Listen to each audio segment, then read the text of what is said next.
Hola amigos, hoy vamos a hablar sobre el torque motor y los caballos de fuerza, de dónde vienen, lo que hacen y lo más importante, qué es mejor tener para su motor.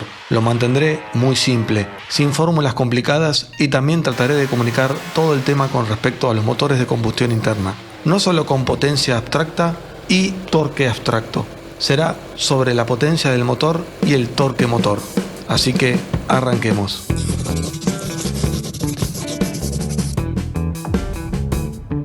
Antes de que empecemos a discutir sobre qué necesitamos más, ¿ese torque motor de tractor diésel de baja potencia o ese enloquecedor motor de Fórmula 1 que suena a mosquito? Retrocedamos un minuto y analicemos lo que realmente hace que nuestro vehículo funcione, lo que es realmente importante de forma fundamental. En nuestras carreteras hay todo tipo de coches, camiones, motocicletas, todoterrenos y esas cosas raras de los indios. Todo tipo de vehículos y todos ellos tienen diferentes motores, cajas de cambio, transmisiones, etc.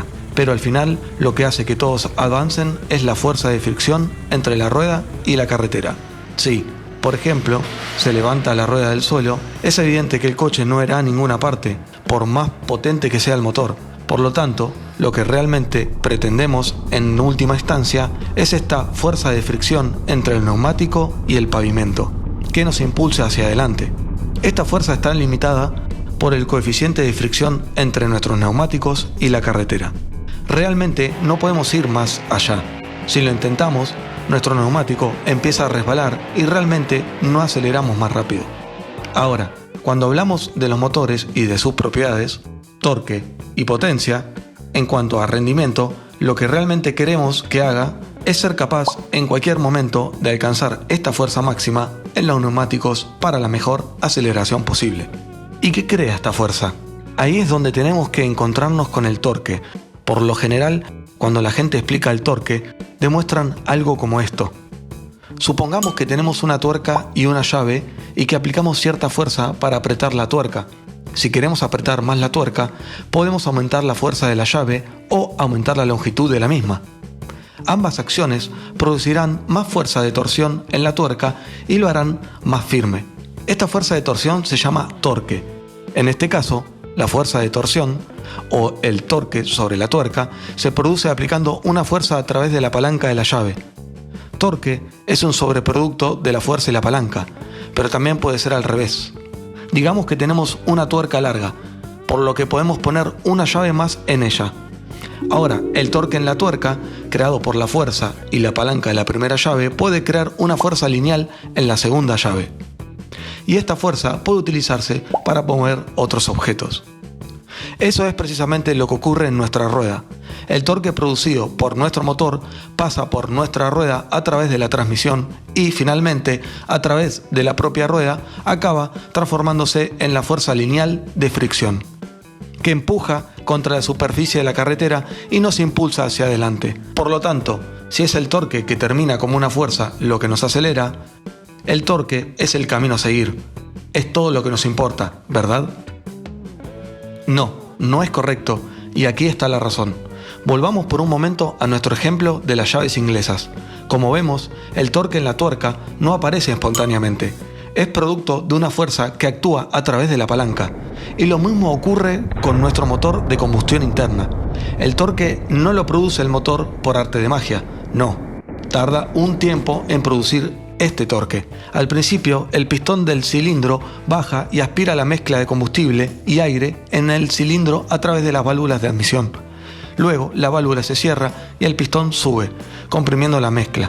Y solo entonces la mezcla hace boom y empuja el pistón hacia abajo de nuevo. Y eso no es el final. Después, hay que abrir las válvulas de escape y expulsar los gases de escape.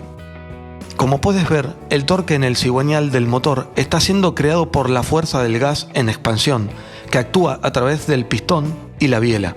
Y este torque no se crea de forma continua, sino solo durante el ciclo de combustión, una vez cada 4 ciclos, o cada 2 rotaciones del cigüeñal. Esto significa que tenemos que considerar no solo el torque, sino también las revoluciones del motor, o sea, las RPM. Si tenemos más RPM, significa que el torque se está creando más veces en nuestro cilindro para cualquier periodo de tiempo. Tanto el torque como las RPM son importantes y el torque y las RPM combinados nos dan la potencia del motor. La potencia es simplemente el torque motor por las RPM. Incluso puedes comprobarlo tú mismo. Busca cualquier diagrama de potencia y torque para cualquier motor que quieras. Ahora elige las RPM que quieras y multiplícalas por el valor del torque motor para esas RPM. Luego lo divides por 5252 y voilà, tienes tus caballos de fuerza. Tenemos que dividir por 5252 porque tradicionalmente medimos la potencia en caballos o en HP, el torque en libras-pie y la velocidad angular del cigüeñal del motor en RPM. Si utilizáramos las unidades estándar y midiéramos el par en newton metro y la velocidad angular en radianes por segundo, podríamos multiplicar directamente el torque y la velocidad angular y obtener la potencia en vatios. Pero eso no es realmente importante. Lo importante es que la potencia del motor es simplemente su par, multiplicado por las RPM. Entonces, ¿qué es lo que realmente importa al final? Lo que importa es el torque y las RPM, y la potencia es simplemente el torque por las RPM. Al mismo tiempo, por definición, la potencia es la cantidad de trabajo que el motor puede realizar durante un periodo de tiempo determinado. Esta es la analogía. Imagina que estás jugando al fútbol y necesitas patear el balón a través de todo el campo, 100 metros. Puedes hacerlo pateando el balón con mucha fuerza un par de veces o puedes patearlo 10 veces con menos fuerza, logrando el mismo resultado. En esta analogía, la fuerza con la que pateas el balón cada vez es tu torque de torsión y tus RPM son la frecuencia con lo que lo haces. Los 100 metros son tu trabajo, que debe realizarse, y las patadas por su frecuencia. Torque por RPM es tu potencia. Cuanto más fuerte patees el balón y más frecuentemente lo hagas, más rápido correrás tus 100 metros y harás tu trabajo. Por lo tanto, más potencia tendrás. Esta analogía no está muy lejos de nuestra situación. En cierto sentido, cada ciclo de combustión en nuestro cilindro pasa por toda la transmisión hasta nuestra rueda y nos da una pequeña patada hacia adelante. Y con más RPM tenemos más de estas patadas por minuto. Y cuanto mayor sea el torque de motor y más las RPM, más distancia podremos recorrer en un periodo de tiempo más corto. Eso es nuestros caballos de fuerza, igual torque multiplicado por RPM. Ahora, espera un minuto, algo huele mal. ¿Más caballos de fuerza significa más distancia durante un periodo de tiempo más corto? ¿Verdad? Yo mismo lo acabo de decir, entonces, ¿por qué toda esta tontería del torque motor y las RPM cuando podemos buscar más potencia y ya está? Dos razones. La primera es que quería hacer hincapié en el origen de la potencia. La potencia depende de la frecuencia con la que el combustible de tu motor hace boom y de la fuerza de cada uno de esos boom. La potencia es un producto del torque y las RPM, no es una entidad separada. Y en segundo lugar, el valor de los caballos de fuerza que los fabricantes nos dan puede ser un poco engañoso. Lo que normalmente podemos ver en la descripción de nuestro vehículo es un valor de caballos de pico, la mayor potencia posible que su motor puede producir. Y el problema es que esto ocurre solo en determinadas RPM y por supuesto no podemos utilizar nuestro motor en una sola RPM. Es obvio que necesitamos saber cómo se comporta en todo el rango. Precisamente por eso utilizamos los diagramas de torque RPM, en los que podemos ver el torque y los caballos de potencia en relación con todas las RPM posibles que tenga el motor en cuestión. Como puedes ver en diferentes RPM, el torque puede ser significativamente diferente.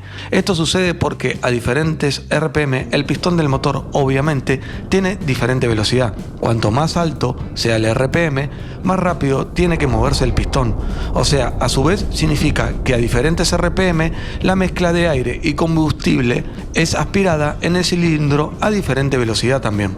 Y como tratamos con aire real, gas real, que tiene su propia masa y la inercia en diferentes velocidades, puede comportarse un poco diferente. En algunas RPM llena el cilindro casi perfectamente y en algunas RPM no lo hace debido a los distintos RPM donde la mezcla llena todo el cilindro bien e incluso el combustible se quema bien y tenemos un buen torque. Y en algunas RPM tenemos un torque pobre porque hay menos combustible en el cilindro o se distribuye de manera desigual y no puede quemar completamente. Las RPM en las que el motor funciona bien pueden verse en el diagrama como picos de torque. y en las que funciona mal como caídas.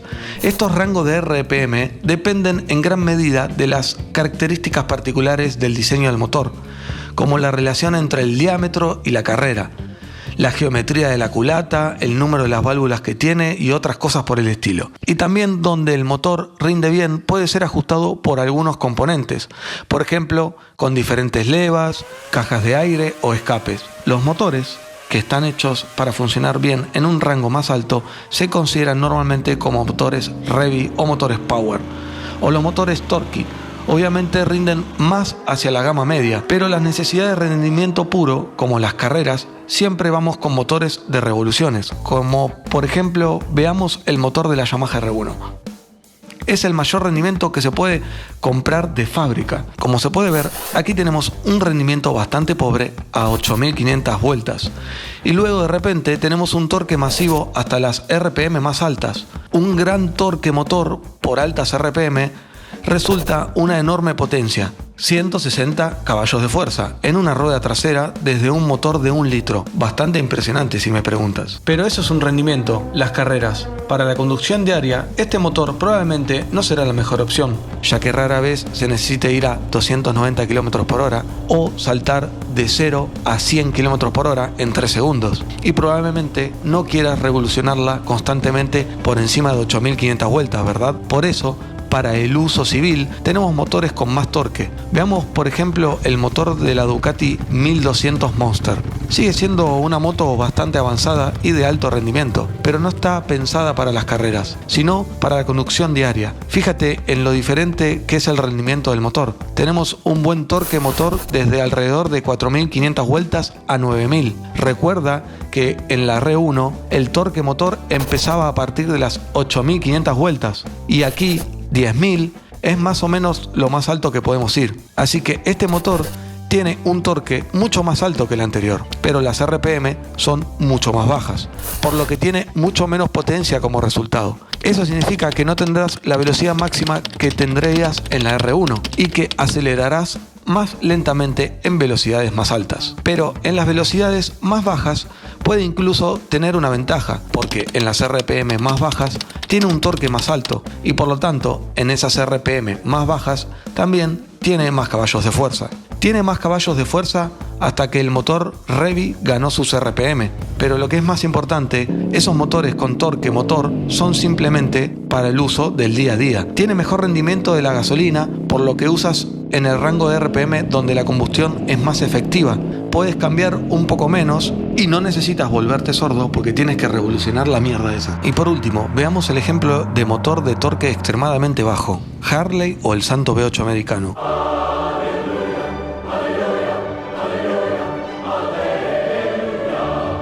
Por supuesto Harley, acá somos moteros, pero para V8 será más o menos la misma línea de pensamiento.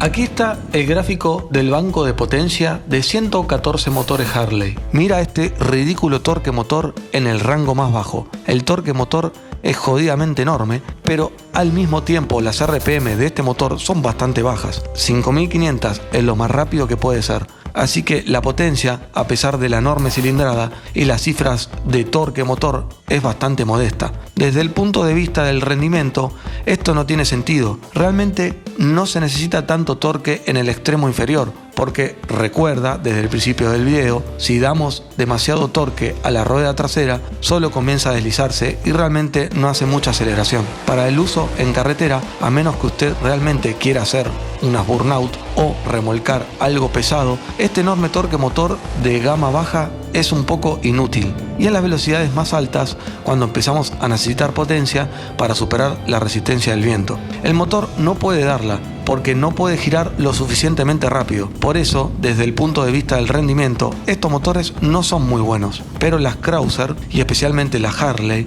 son un fenómeno bastante interesante. No son solo un medio de transporte, sino que también son algo cultural. Nadie las compra en serio por sus prestaciones o por el consumo de gasolina u otras cosas prácticas. Y esos motores son bastante buenos por esa razón en particular. Te permiten conducir a muy bajas RPM, lo que produce un sonido y una sensación específica en la moto. Te permiten conducir en casi cualquier marcha. Si la mantienes en stock y lo mantienes como es debido, durará prácticamente para siempre. Por razones prácticas, esos motores son una mierda antigua. antigua, pero al mismo tiempo son bastante interesantes. A algunos les gusta y a otros no. Y los viejos V8 son más o menos lo mismo, solo que para los coches. Así que, por si acaso, no caigas en eso de que el torque motor bajo es el rey. Es una mentira. Necesitas tanto un buen rango de RPM como una buena curva de torque, no solo números de potencia máxima o de torque máximo. Muy bien, este video fue un poco experimental. Escríbanme en los comentarios si les gustaría ver más de esto o les gustaría ver más videos de conducción. Y pongan un pulgar arriba o un pulgar abajo y no olviden suscribirse al canal. Se los agradecería un montón, ya que gracias a ustedes el canal está creciendo increíblemente rápido. Les mando un saludo y nos vemos en la próxima. Adiós.